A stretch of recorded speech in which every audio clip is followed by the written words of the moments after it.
Welcome to Conceptual Chemistry Lectures. This is topic 4, Elements, Compounds and Mixtures. We had learned in the previous topic that how can we classify matters into 3 states, solid, liquid and gases. We can also classify matters as elements, compounds and mixtures. So how do we tell that if a substance is an element, a compound or either a mixture? Let's explore it. Have you ever tried making caramel from sugar? You might have found out that if you heat sugar for too long, it turns into a black and a bitter mass. This is because the sugar has broken down into carbon, which is a black solid, and water vapors. Carbon cannot be broken down further into an element, whereas the water molecules can be broken down into hydrogen and oxygen, because water vapors are compounds, whereas carbon is an element. So elements can never be divided into smaller substances. Before we explore molecules, mixtures and compounds, we must understand element. Element is a pure substance. It can never be broken down into simple substances by chemical processes. We can never break any element into smaller particles with the help of any kind of process, either electrolysis or thermal processes, into simpler substances. Here are some examples of elements. This is gold. This one is silver. Here we have mercury. Remember, mercury is the only metal which is found liquid at the room temperature. Over here you can see periodic table, and the elements are the ones which you will get during your O-level examination, and you will see that all these elements are mentioned here in this periodic table. Here so far 118 elements are given in this periodic table. There are various parts of periodic table which we will be discussing in detail in periodic table chapter. But let's have a very quick overview of it. Here it is consist of different blocks. This is called as S block. This part of periodic table is called as D block, whereas this is called as P block. The two periods which are written at the bottom are called as F blocks. S block elements and D block elements are metallic in nature, so they are metals, whereas P block elements are non-metal. There are few elements in P block which are metalloids, and F block elements are highly radioactive in nature, and the first period is called as lanthanide in F block, the second one is called as actinide in F block. Here you can see each of the element in the periodic table is represented with a symbol. So remember that all the elements are having a particular symbol.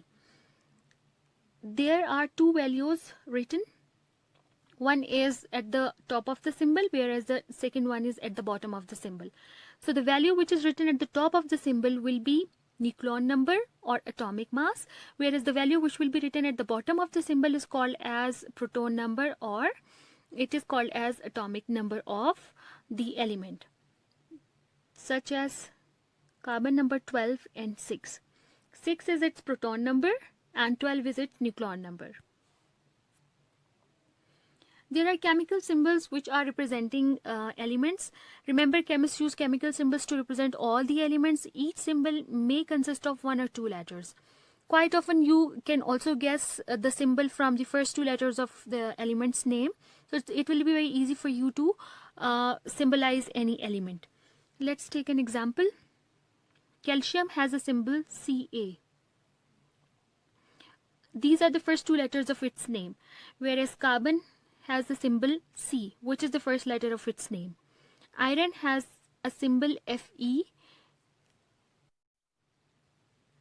Mercury has a symbol Hg.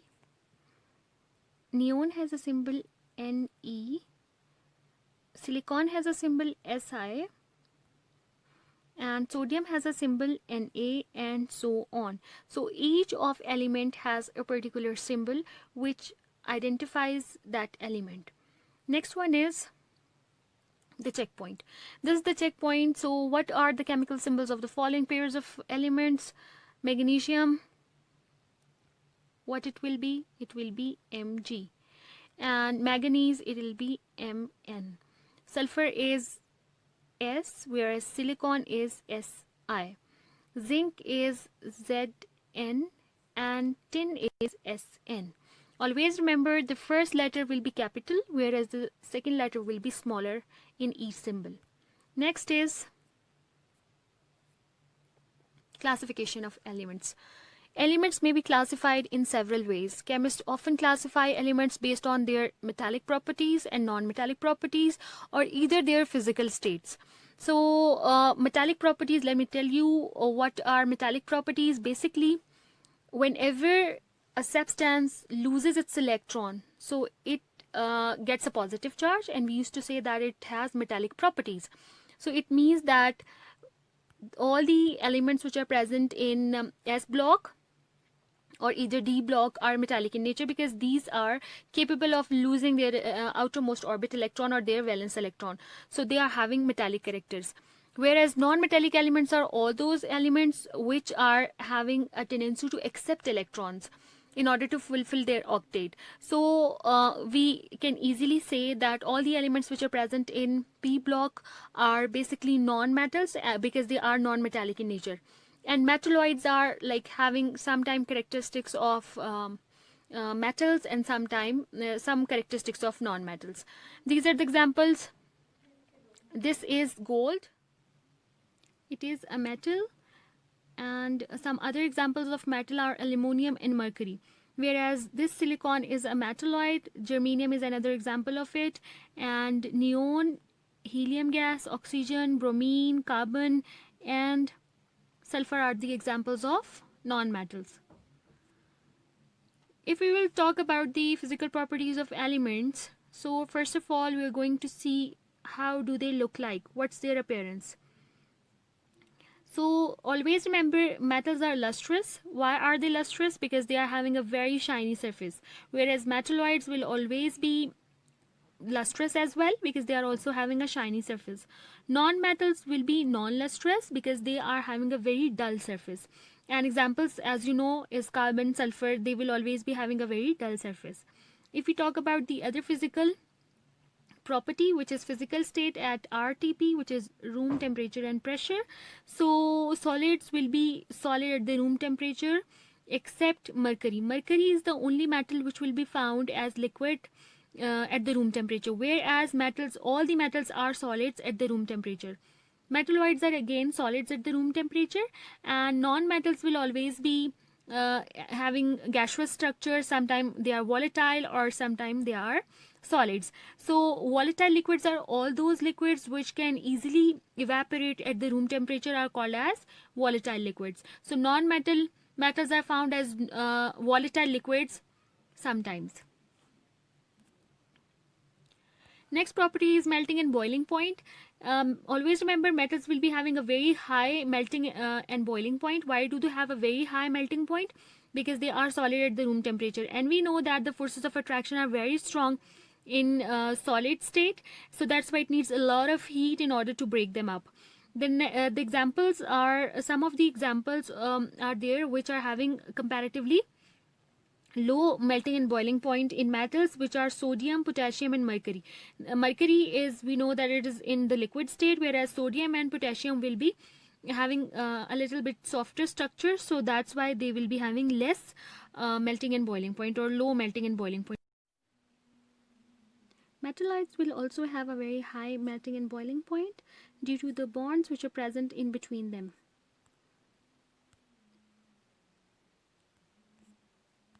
Non-metals are having a low melting and boiling point except carbon and silicon, which will always be having a very high melting and boiling point.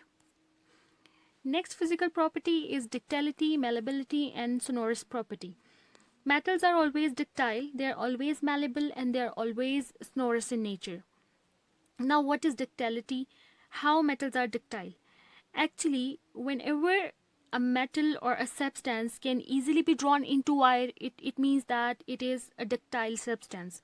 So metals can easily be drawn into wires, so that's why we used to call them as ductile substances. Malleability is a property of metals. They can easily be hammered into different shapes without breaking, so that's why we used to call them as malleable substances. Sonorous is basically the ability of producing sound. So metals will always ring a sound whenever something is struck to them, or whenever they will be hit, so there will be a sound. So that's why we used to say that these are sonorous in nature. if we will talk about malleability, ductility, and sonorous nature of metalloids, so metalloids are brittle. They can easily be broken whenever they are hammered, so that's why they are non-ductile, they are non-malleable, and they don't have a sonorous nature.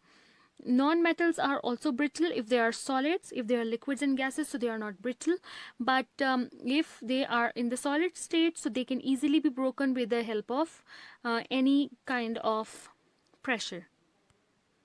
Next property is conductivity. Metals are good conductor of heat because of presence of free electrons in them, whereas metalloids are moderate if we talk about their heat conductance. Non-metals are poor conductor of heat because there are no free electrons available for the conduction of heat except graphite. Graphite have free electrons or delocalized electron for the conduction of heat. Next is electrical conductivity. Metals are again good conductors of electricity as well. Metalloids are moderate electrical conductors, whereas non-metals are poor electrical conductors except graphite. As I told you, there are free moving electrons present in graphite, so that's why they can conduct electricity and heat. Now the question comes that what an atom is basically made of. An element is basically composed of tiniest atom or tiniest particle of the matter, and that atom is the smallest component of the element, having all the chemical properties of the element. There are so many examples of elements, as we know that there are 118 elements mentioned in periodic table, so we can take any of examples: carbon, hydrogen, iodine, oxygen, nitrogen, sulfur. These all are the examples of elements, and this single atom of sulfur possesses all the chemical properties of sulfur, and this hydrogen atom can possess all the chemical properties of hydrogen, and similarly all of them are possessing their chemical properties. Next one is how much an atom is tiny. Atom is the tiniest particle of universe, we all know that. So its diameter here you can see is 0.000000001 meter, or in another way you can say that it is 10 to the power minus 12 in diameter. So it is the tiniest particle of universe, and it's indivisible.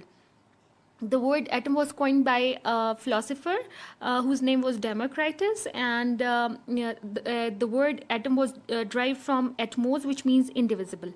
Next one is molecule. A group of two or more than two chemically bonded or chemically combined atoms are called as molecule. There are different types of molecules. Here you can see this is helium, which is a monatomic molecule. We are having hydrogen, which is a diatomic molecule. Oxygen, diatomic molecule. Chlorine, again a diatomic molecule. Ozone is a triatomic molecule, and sulfur is a polyatomic molecule. So most of non-metals are made up of molecules. Always remember, most of the metals are made up of molecules. Why are they made up of molecules? Because they can never exist in a monoatomic state. So that's why they need to react with a like atom, such as bromine. Bromine is a non-metal, so bromine in a monoatomic state will never be found in our atmosphere. In order to exist or in order to be stable, so what it will do, it will react with another bromine and it will get stability, and we will be getting bromine in a diatomic state.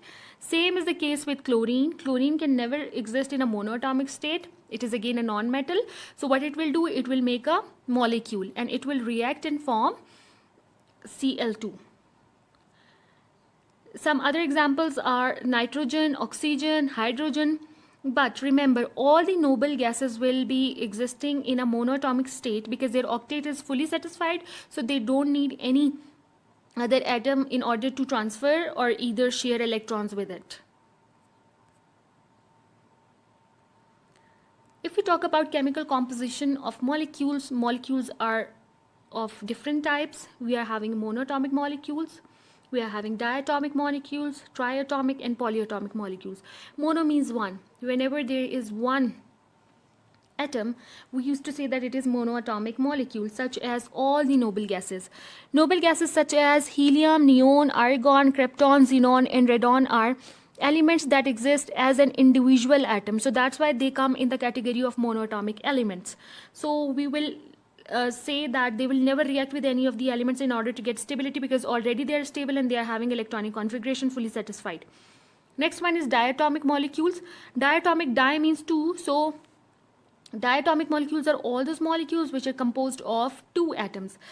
That's why we used to call them as diatomic molecules. If we talk about the examples of diatomic molecules, so the halogens which are present in the 7th group of periodic table are diatomic in nature, because all the halogens will exist in a diatomic state in the nature. And there are certain other examples such as oxygen, nitrogen, hydrogen. So these are also common examples of diatomic molecules. If we talk about the triatomic molecules, so all those molecules which exist in a triatomic state, tri means three. So whenever there are three atoms in a molecule, so we used to say that it is triatomic molecule. And one of the best examples to understand triatomic molecule is ozone. Ozone is an allotropic form of oxygen, so it will always be found in a triatomic state. Polyatomic molecules, it is a very wider category of molecules. Poly means many, atomic means atoms. So whenever there are many atoms in a molecule, so we used to say that it's a polyatomic molecule, such as all the compounds. If we talk about ammonium chloride, or if we talk about magnesium oxide, or we talk about certain other chemical compounds such as sulfuric acid, so all of them are polyatomic in nature because they are containing many atoms in them. So here is the checkpoint.